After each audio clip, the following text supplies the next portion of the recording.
Hello friend, कैसे हैं? स्वागत है आप लोग आदर्श एकेडमी क्लास में। चलिए, जैसा कि टेस्ट और डिस्कशन ग्रुप डी एनटीपीसी के लिए टेस्ट डिस्कशन चल रहा था, लेकिन कुछ तबीयत खराब होने के कारण जो है सारे क्लास नहीं ले पा रहे थे। तो चलिए सेट नंबर देखेंगे 49 48 तक हो गया था। सेट नंबर 49 देखेंगे और परीक्षा दृष्टि से सारे क्वेश्चन जो है महत्वपूर्ण लगभग प्रीवियस ईयर रहते हैं और लाने वाले एग्जाम में आपको बहुत ही हेल्पफुल साबित होगा। इसलिए बिना वीडियो स्किप किए हुए लास्ट तक देखिएगा और सारे क्वेश्चन को पॉइंट बाय पॉइंट जितने भी पॉइंट दिखाएंगे वो सब्जेक्ट नोट कर लीजिएगा।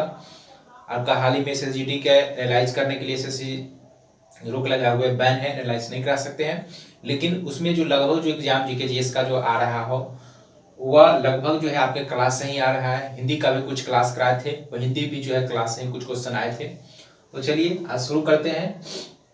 देखिए पहला क्वेश्चन क्या कहता है।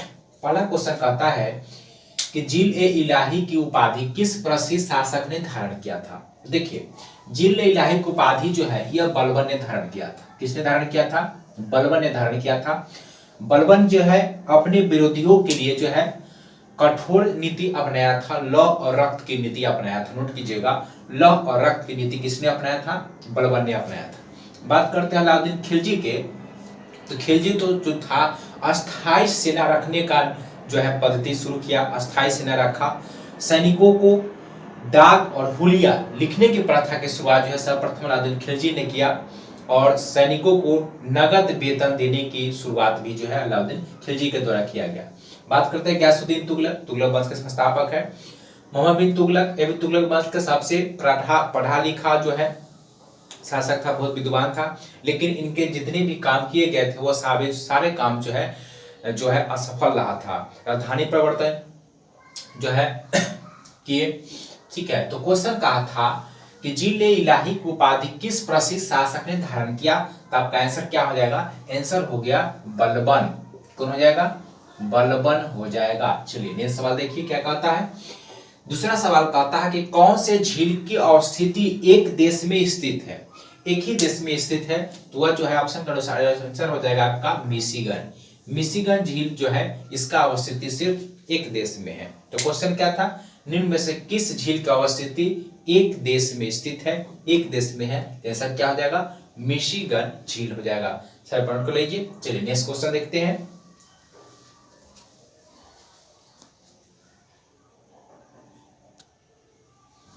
चलिए नेक्स्ट सवाल देख क्या कहता है। तीसरा सवाल है कि मजहरनामा की घोषणा किसके द्वारा किया गया था? यह जो घोषणा हुआ ये किसके द्वारा किया गया? अकबर के द्वारा किया गया। कब किया गया? 1579 में किया गया। अकबर द्वारा दीन ए इलाही धर्म की स्थापना 1582 ईस्वी में किया गया। दीन ए इलाही धर्म नोट कर लीजिएगा।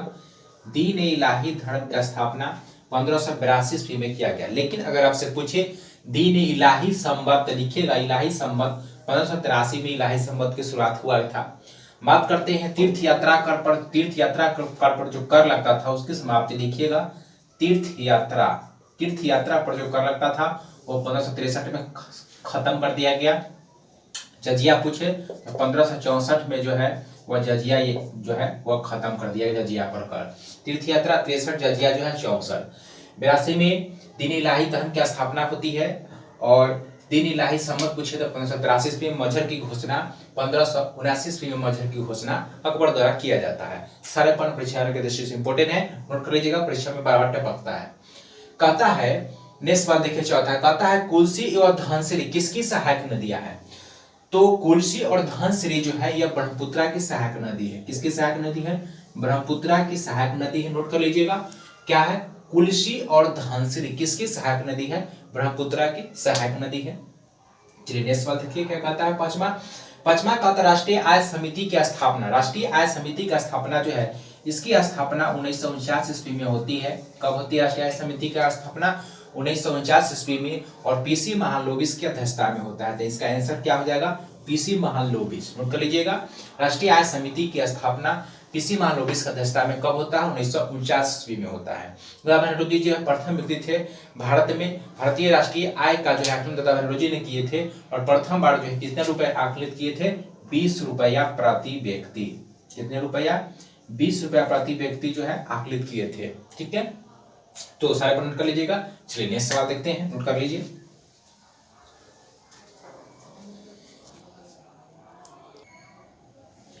चलिए नेक्स्ट सवाल क्या कहता है, कहता है कि छठा क्वेश्चन कहता है कि आर्थिक दृष्टिकोण से विनिर्माण तथा बिजली निर्माण किस क्षेत्र के अंतर्गत आता है।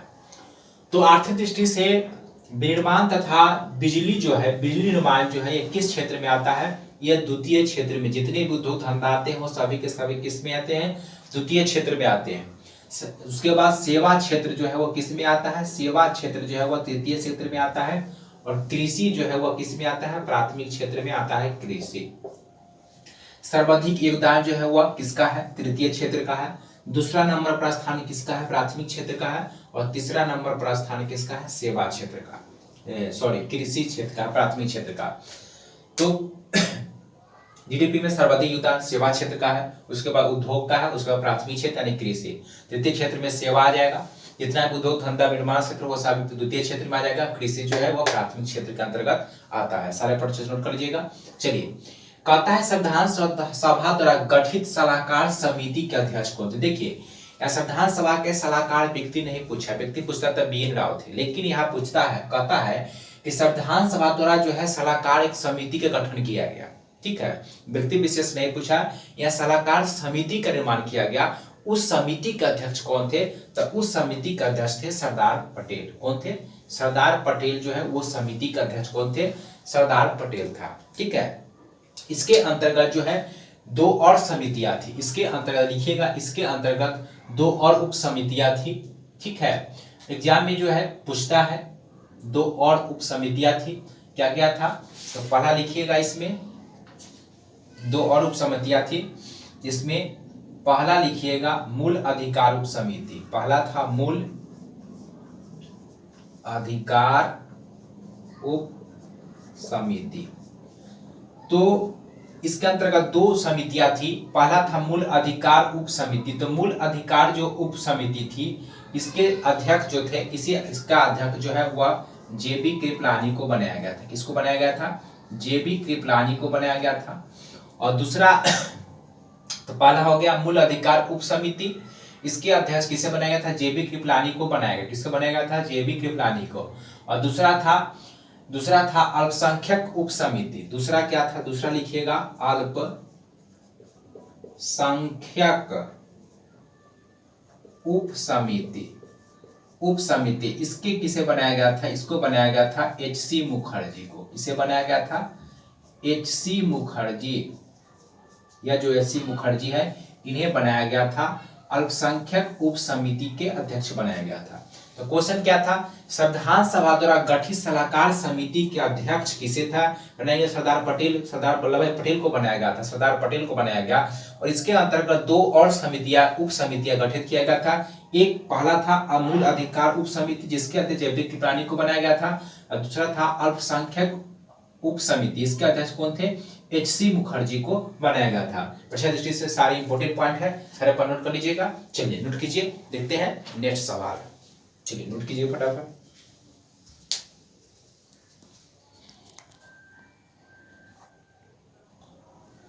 चलिए नेक्स्ट सवाल देखिए क्या कहता है। 8वां सवाल कहता है कि उपराष्ट्रपति पद जो है, उपराष्ट्रपति का पद जो है किस देश से लिया गया। तो उपराष्ट्रपति का जो पद है, यह संविधान जो है यह अमेरिका के संविधान से लिया गया। उसके बाद लिखिएगा मूल अधिकार। क्या लिखिएगा, मूल अधिकार जो है वो भी कहां से लिया गया, ये भी अमेरिका से लिया गया मूल अधिकार। लेकिन कर्तव्य पूछेगा तो कर्तव्य कहां से लिया गया, नोट कीजिएगा, रूस से लिया गया। उसके बाद नीति निर्देशक तत्व, नीति निर्देशक तत्व कहां से लिया गया, नीति निर्देशक तत्व जो है यह आयरलैंड के संविधान से ग्रहण किया गया। बात करते हैं कनाडा से, तो नोट कीजिएगा, कनाडा से जो है संघात्मक व्यवस्था, कौन सी व्यवस्था, संघात्मक व्यवस्था जो है कनाडा से लिया गया। लेकिन अगर आपसे पूछेगा संसाधमक व्यवस्था, तो लिखिएगा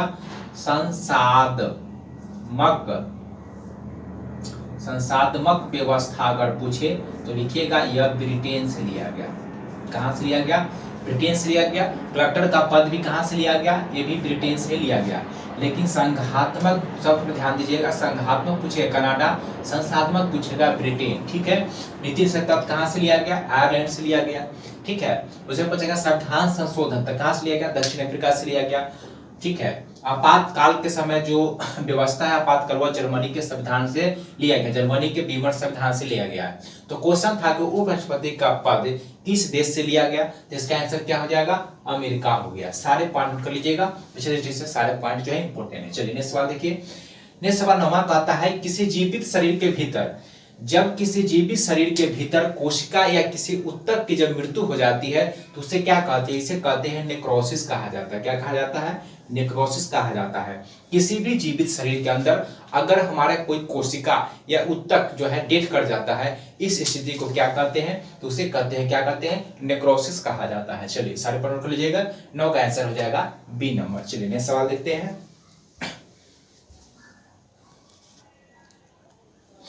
चलिए नेक्स्ट सवाल देखिए, 10वां क्या कहता है।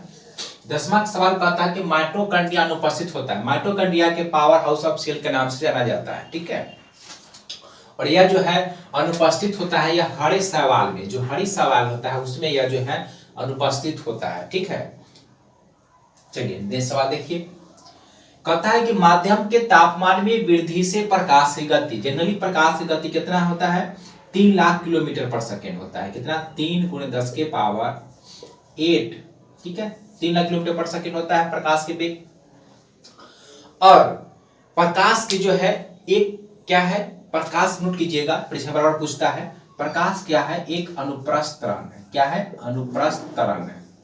और अनुप्रस्थ तरंग है और इसे जो है ध्रुवित किया जा सकता है, लेकिन अनुदैर्घ्य तरंग को ध्रुवित नहीं किया जा सकता है। जैसे ध्वनि, क्या है, ध्वनि, ध्वनि जो लिखिएगा कई बार एग्जाम में पूछा है, यह अनुदैर्घ्य तरंग है। कैसा तरंग है, अनुदैर्घ्य तरंग का उदाहरण है ध्वनि। प्रकाश जो है अनुप्रस्थ तरंग है, ठीक है। अब कहता है कि माध्यम में तापमान की वृद्धि करने से प्रकाश के वेग पर क्या प्रभाव पड़ेगा, तो इसके वेग पर कोई प्रभाव नहीं पड़ता है, वैसे ही रहती है, कोई प्रभाव नहीं पड़ता है। लेकिन ध्वनि जो कैसा तरंग है, अनुदैर्घ्य तरंग है। अगर तापमान की वृद्धि किया जाए तो ध्वनि का तापमान जो है वह बढ़ता है। तापमान क्या होता है, ध्वनि के चाल जो है बढ़ेगा। माध्यम के तापमान बढ़ाने से ध्वनि के चाल जो है बढ़ता है। लेकिन माध्यम के तापमान में वृद्धि के साथ जो है प्रकाश की गति पर कोई प्रभाव नहीं पड़ता है, वैसे ही रहती है। प्रकाश एक अनुप्रस्थ तरंग है, ध्वनि अनुदैर्घ्य तरंग है, इसे ध्रुवित किया जा सकता है, इसे ध्रुवित नहीं किया जा सकता है, ठीक है। तब का आंसर हो गया डी। चलिए सी हो गया, वैसे ही रहती है। चलिए 11 का आंसर सी हो गया, नोट कर लीजिए। नेक्स्ट सवाल देखते हैं। नेक्स्ट सवाल देखिए क्या कहता है। 12 में कहता है उसे चुनिए जो समूह से संबंधित नहीं है। समूह से संबंधित कौन नहीं है, हाइड्रोजन नहीं। हाइड्रोजन यह एक गैस है, देखिएगा यह एक क्या है, हल्की गैस। क्या है, यह सबसे हल्की गैस है। हाइड्रोजन क्या है, यह सबसे एक हल्की गैस है। कौन, हाइड्रोजन है।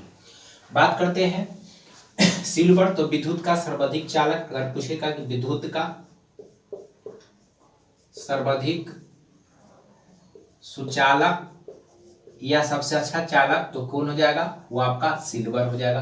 विद्युत का सबसे अच्छा चालक जो है वह सिल्वर होता है, ठीक है। बात करते हैं गोल्ड के, तो यह सबसे कम अक्रियाशील है। क्या है, अक्रियाशील, सबसे कम अक्रियाशील है कौन, गोल्ड। सोना जो है वह सबसे कम जो है अक्रियाशील है।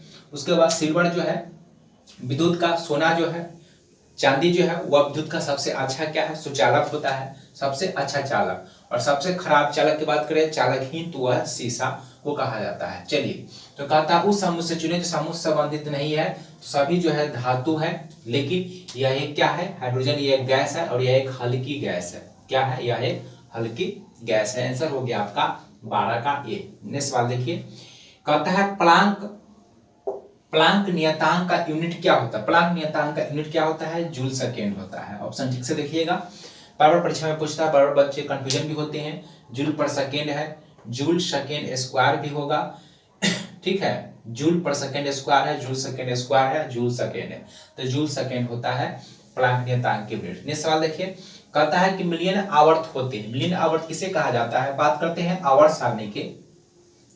तो आवर्त सारणी जो है लिखिएगा, 2 आवर्त सारणी, एक जो है आधुनिक आवर्त सारणी जो जन्मजाता है वह मोसले को कहा जाता है। और इससे पहले जो आवर्त सारणी दिए थे, तत्व के परमाणु द्रव्यमान की संख्या के आधार पर जो तत्वों को सारने का प्रयास किया था वो किसने किया था, मेंडलीव साहब ने। मैंडलीव साहब ने। तो मुस्लिम की जो परमाणु संख्या है वह तत्व के परमाणु क्रमांक पर है। किस पर आधारित है? तत्व के, लिखिएगा, इनका जो है वह परमाणु क्रमांक पर है और इनका जो है वह परमाणु द्रव्यमान पर आधारित है। ठीक है। मैंडलीव जो आवर्त सारणी 1869 ईस्वी में 1869 में जो है इन्होंने मैंडलीव आवर्त सारणी बनाए, लेकिन जर्मन पत्रिका में 1872 ईस्वी में, नोट कीजिएगा, 1872 ईस्वी में जर्मन पत्रिका में जो है पहली बार जो है मैंडलीव का आवर्त सारणी जो है प्रकाशित हुआ था। लेकिन मोसले के जो आधुनिक आवर्त सारणी का पिता मोसले को कहा जाता है, इनका आवर्त सारणी कब है? 1913 ईस्वी में। ठीक है। अब यहाँ क्वेश्चन था कि मिलियन आवर्त होते हैं, तो मिलियन आवर्त जो होता है एम, टीएम और एचएम, टीएम थूलियम को कहा जाता है, तो इसका आंसर जो हो जाएगा डी हो जाएगा। ये पॉइंट जो है नोट कर लीजिएगा। ठीक है। आधुनिक आवर्त सारणी का पिता किसे कहा जाता है? मोसले को कहा जाता है। और इनका जो तत्वों को सजाने का जो आधार था वो परमाणु क्रमांक के आधार पर था, लेकिन इससे पहले जो मैंडलीव का था वो परमाणु द्रव्यमान संख्या पर आधारित था। ठीक है। 1872 जर्मन पत्रिका में प्रकाशित हुआ, लेकिन मैंडलीव का जो है इन्होंने निर्माण किया 1869 ईस्वी में आवर्त सारणी का। चलिए, तो क्वेश्चन था 14 का मिलियन आवर्त होते हैं, आंसर हो गया आपका डी। चलिए नोट कर लीजिए। नेक्स्ट सवाल देखते हैं।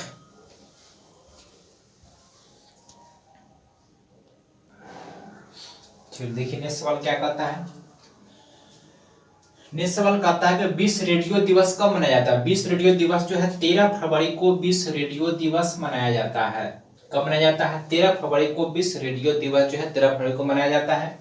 नोट कीजिएगा। 10 फरवरी को क्या मनाते हैं? तो लिखिएगा 10 फरवरी को विश्व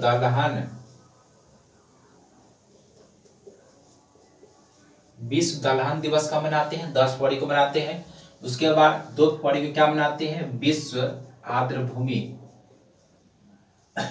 आर्द्रभूमि दिवस जो है कब मनाते हैं? वह मनाते हैं आपको 2 फरवरी। 24 फरवरी को क्या मनाते हैं? 24 जनवरी को अंतर्राष्ट्रीय शिक्षा दिवस मनाते हैं। 24 जनवरी को नोट कर लीजिएगा।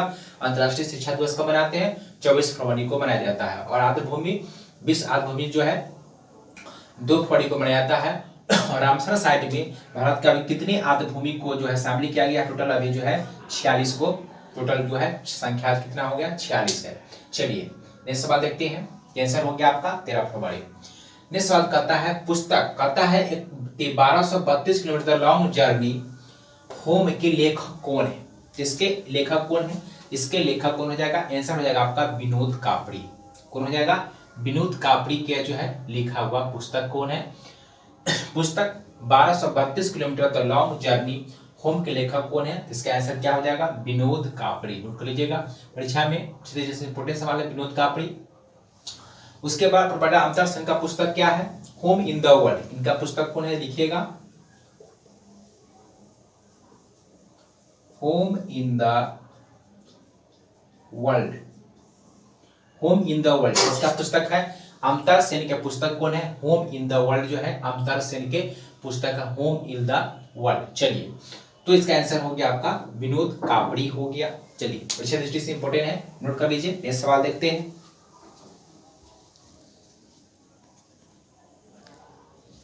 चलिए नेक्स्ट सवाल देखिए क्या कहता है। कहता है कि असम राइफल का मुख्यालय कहाँ है? देखिए असम राइफल का मुख्यालय, असम राइफल का स्थापना 1939 ईस्वी में हुआ था और इसका मुख्यालय कहाँ है? शिलांग में। असम राइफल का मुख्यालय कहाँ है? शिलांग में। बात करते हैं सीआरपीएफ, लिखिएगा सीआरपीएफ। इसकी स्थापना, इसका मुख्यालय जो है नई दिल्ली में। सीआरपीएफ का मुख्यालय कहाँ है? इसका मुख्यालय नई दिल्ली में है। सीआरपीएफ का स्थापना 1939 में होता है और इसका स्थापना 1935 में होता है असम राइफल का। सीआरपीएफ का मुख्यालय कहाँ? सीआरपीएफ का मुख्यालय कहाँ है? नई दिल्ली में। और किस किस का लिखिएगा, परीक्षा में पूछता है, उसको लिखिएगा एनसीसी का, एनसीसी का मुख्यालय है। उसके बाद बीएसएफ का मुख्यालय है। बीएसएफ का मुख्यालय कहाँ है? बीएसएफ का मुख्यालय भी नई दिल्ली में। बीएसएफ का हो गया, सीआरपीएफ का हो गया, एनसीसी का हो गया। उसके बाद एक और लिखिए आईटीबीपी, आईटीबीपी इसका भी मुख्यालय कहाँ? नई दिल्ली में स्थित है। सारे पर नोट कर लीजिएगा। तो असम राइफल का मुख्यालय कहाँ है? शिलांग में। इसकी स्थापना कब हुई? 1935 में। सीआरपीएफ का स्थापना 1939 में। एनसीसी, बीएसएफ, आईटीबीपी और एनएसजी ये सभी का मुख्यालय कहाँ है? एनएसजी, एक और कर लीजिएगा एनएसजी ये सभी का मुख्यालय कहाँ है? नई दिल्ली में। चलिए नेक्स्ट सवाल देखिए। कहता है अमेरिका का राष्ट्रीय खेल क्या है? ये देखिए, बैडमिंटन किसका है? मलेशिया का है। रग्बी फुटबॉल किसका है? स्कॉटलैंड का है। आइस हॉकी किसका है? कनाडा का है आइस हॉकी। और बेसबॉल जो है वो अमेरिका का राष्ट्रीय खेल क्या है? बेसबॉल। अमेरिका का राष्ट्रीय खेल क्या हो गया? बेसबॉल हो गया। चलिए नोट कर लीजिएगा। दृष्टि से इंपॉर्टेंट रग्बी फुटबॉल जो है स्कॉटलैंड का हो गया, आइस हॉकी कनाडा का हो गया, और बैडमिंटन जो है मलेशिया का। अमेरिका का खेल क्या है? बेसबॉल है। चलिए नोट कर लीजिएगा सारे पॉइंट। चलिए नेक्स्ट सवाल देखते हैं। चलिए नेक्स्ट सवाल देखिए। 19वां क्या कहता है? कहता है भारतीय नागरिकता कितने तरीके से जो है समाप्त किया जा सकता है। देखिए, बात करने की बात अगर प्राप्त किया जाए तो भारतीय नागरिकता जो है प्राप्त करने के जो है 5 तरीके से जो है प्राप्त किया जा सकता है। लेकिन जहां तक होने की बात आती है तो 3 तरीके से जो है इसे जो है समाप्त किया जा सकता है। कितने तरीके से समाप्त किया जा सकता है? 3 तरीके से समाप्त किया जा सकता है। ठीक है, चलिए तो क्वेश्चन था कि भारतीय नागरिकता कितने तरीकों से समाप्त किया जा सकता है। दोनों सवाल ध्यान रखिएगा। 3 तरीके से समाप्त होता है, लेकिन प्राप्त किया जाएगा तो 5 तरीके से प्राप्त किया जाता है। चलिए नेक्स्ट सवाल देखिए क्या कहता है? किस ग्रह का विशिष्ट गुण उसके चुंबकीय क्षेत्र का होना है? तो इसका आंसर तो हो जाएगा बुध ग्रह। कोई ग्रह